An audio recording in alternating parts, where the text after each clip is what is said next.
लगारी साहब, आप इस पे क्या कहिएगा, ये ज़रूर बताइएगा। साथ साथ टर्न आउट पे बड़ी बात हो रही है, कम रहा टर्न आउट, और कहा जा रहा है अगर फैक्ट्स एंड फिगर की वाकई तौर पे बात करें तो वाकई ऐसे ही लग रहा है ना कि फिर पीटीआई का जो बयानिया है वो अब पीछे ही रह गया।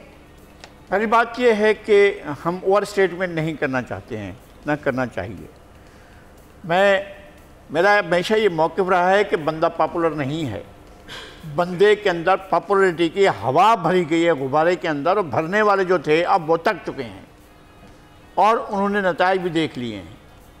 और वो जो स्पाई मास्टर थे वो अब दाएं बाएं नहीं बैठे हुए हैं, इस वजह से वो उनकी वो पोजीशन भी नहीं रही है। जिस तरह से वो हर चीज़ को चलाया करते थे और साथ साथ बैठकर मशवरे करते थे और उसको ऐसी चैलेंज बनाते जिस तरह से वो समझेगा कि दुनिया फतह करने जा रहे हैं।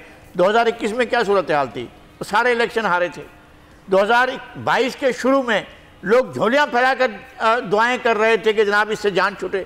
2022 में मैनेजर आ गए, मैनेजरों ने आकर मैनेजमेंट की और जो है एक पॉपुलरिटी का एक पूरे हवा चलाई गई, और उसमें इस्टेब्लिशमेंट के लोग थे, एक्स सर्विसमैन थे, हमारी अदलिया थी, अदलिया नया आइन लिख रही थी। ये भी हो रहा था इस मुल्क के अंदर कि एक आइन के होते हुए अपनी तरफ से एक नया आइन दिया जा रहा था, ये भी हो रहा था।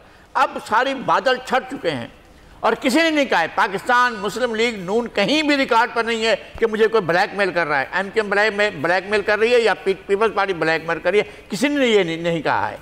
और ना इस तरह का कोई स्टेटमेंट कहीं से आया है। वो इलेक्शन इत्तेहाद के तौर पर जो लड़ा है, जहाँ उन्होंने उम्मीदवार नहीं खड़े किए, वहाँ ज़ाहिर है उनको फतह हासिल हुई है। और एक ऐसी कामयाबी मिली है PMLN को जो खिलाफ तवक्को नहीं थी। मुझे बिल्कुल अंदाज़ा था, मैं एक सीट पर चलकर बात करने को तैयार हूँ। क्या अली परवेज़ मलिक को कोई हरा सकता था? कोई सोच सकता था कि जनाब वो हार सकते हैं? क्या यहाँ पर वो जीते हैं सईद अकबर नवानी, उनका मुकाबला मोहम्मद अफजल ढांडला से था, दोनों टक्कर के उम्मीदवार थे, वो नून लीग के टिकट की वजह से जीते हैं, वरना डॉक्टर अफजल ढांडला जो हैं वो आज़ाद उम्मीदवार के तौर पर लड़ रहे थे, लेकिन उन्होंने मुकाबले के बावजूद वो हार गए। इसी तरह से चौधरी परवेज़ इलाही के साथ और चौधरी मोनिस इलाही के साथ क्या हुआ? इसी तरह से हारे हैं, बिल्कुल हारे हैं।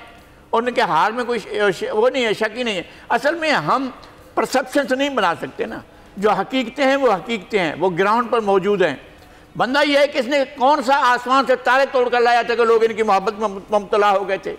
कोई ऐसा उनका पूरा दौर जो था पाकिस्तान की तारीख का बदतरीन दौर था, याह्या खान से भी बदतरीन दौर था, इमरान खान का, जो पाकिस्तान ने भुगता है और 2018 से लेकर 2021 तक 2022 तक जो भुगता है वो पाकिस्तान की तारीख का तारीख तरीन दौर था। हम उस दौर से गुजर कर आए हैं।